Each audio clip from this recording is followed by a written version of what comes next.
Hey YouTube, this is EvanMagician34. Hope everybody had some happy holidays and whatnot. This is this week's edition of The Edge, and I'm carrying on with my departure from talking about specific cards to talk about something that, maybe somebody else has come up with this, but this is more or less my theory of the three basic parts of the game. These affect every game you'll ever play, especially in tournaments. Um, and really, even in these rules apply to many games. Even if you step outside the trading card game world, at least two of them will apply to every game you ever play. We're using cards more symbolically here than anything, but let's go ahead and get to the first part, which is the smallest part of every game, which is luck. Bottom line, yes, sometimes you will get sacked and sometimes you will sack people. That means you'll get lucky. You'll draw the right card at the right time. But luck covers more than just that. Luck also covers what specific cards your opponent may happen to be running in their version of a deck. Like, just because they're running, let's say, agents doesn't necessarily mean they're running one version of agents or another. They may have two or three tech cards that people usually don't run, things like that. It also has to do with, especially in a tournament, what opponent you happen to be paired against. Sometimes you get a bad matchup, an opponent that is an especially unlucky opponent for you to be playing against. Um, like, let's say in the current meta, if you were playing plants, it might be a poor matchup to be paired up against the guy who happens to be running Dark Worlds with 3 copies of Dark Smog. That could be really disadvantageous for you. Luck factors like that. But ultimately, luck is something that could be trumped by the other two factors because it's the smallest one. So if these are approximately thirds, but maybe this is slightly smaller, this is like 30%. So you still have a 70% passing chance on these two. Losing to luck happens, but really most of the time, a good player should be able to overcome luck. And your goal as a player should be ultimately to overcome your luck. Yes, occasionally you will get hit by the... Oh, sniper, no sniping. Get out of here. Okay, thank you. Sometimes you will get sniped. Sometimes bad luck will happen to you, and that's just how it is. You may draw all spells and traps and never hit a monster and lose. But once again, that's the outlier. That's the most unlikely thing. So if bomb out in a tournament, it shouldn't be because of that. You shouldn't be stop it. Get out of here. All right. Anyway, second factor is going to be what we're representing here with Rivalry of Warlords. This is your deck. This is what you play. And the good news about this is something that, just like this, is basically out of your hands. This, factor number one, the luck factor, is something you can't control, so don't worry about it.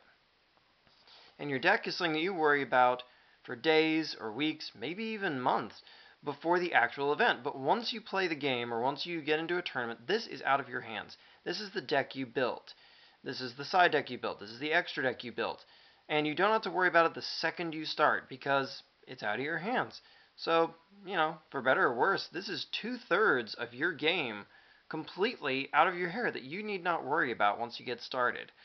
And the reason Rivalry of Warlords kind of helps you remember this is, once you get into a battle, you've picked your soldiers, you've picked your weapons, and whether they were well chosen or not, point is, it's what you have to work with, and it's what you have to win the battle with. And yes, especially more now than ever, I think things are kind of getting chosen for us. So a lot of times your deck may, most of the choices are made for you, and that's not necessarily a bad thing. But you still have control over tech and whatnot.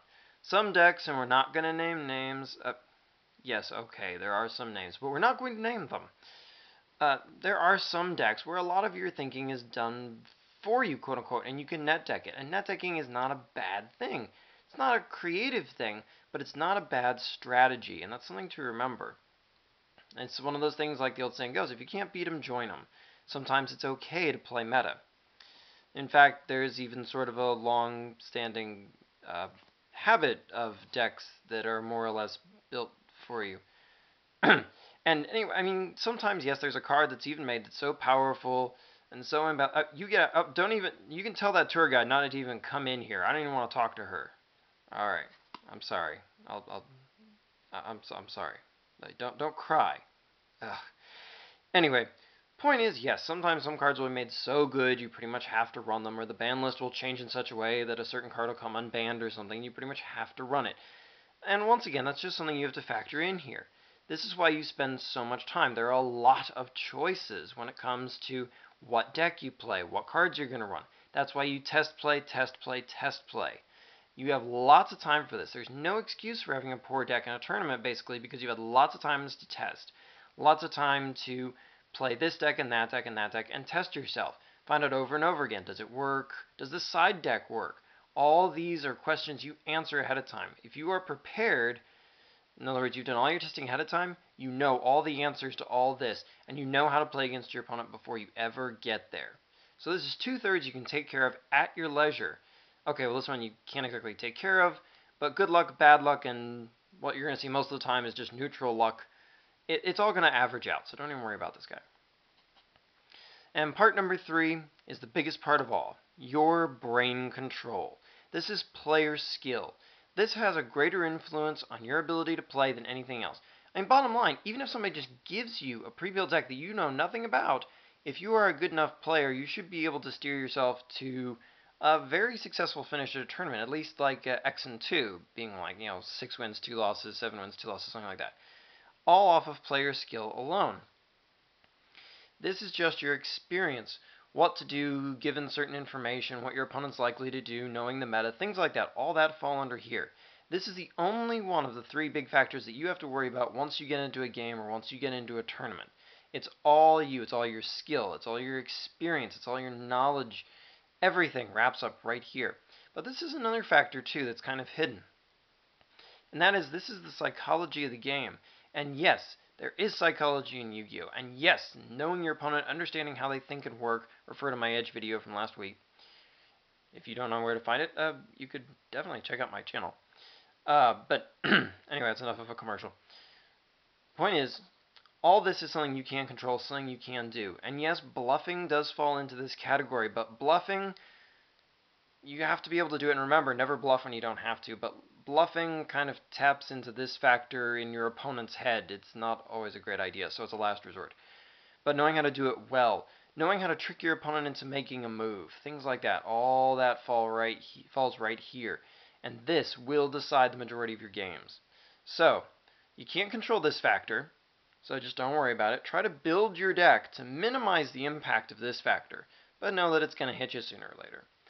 This one, you have a lot of control over it, a tremendous amount of control over it. You should be ready for this third.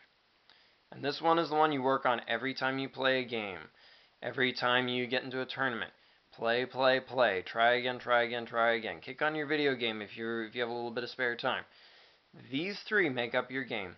If you focus on all 3 of them, I guarantee you, you'll be winning. You may not win every time, but you'll win a lot more than you lose. So, until next time, rate, comment, subscribe, and no sniping!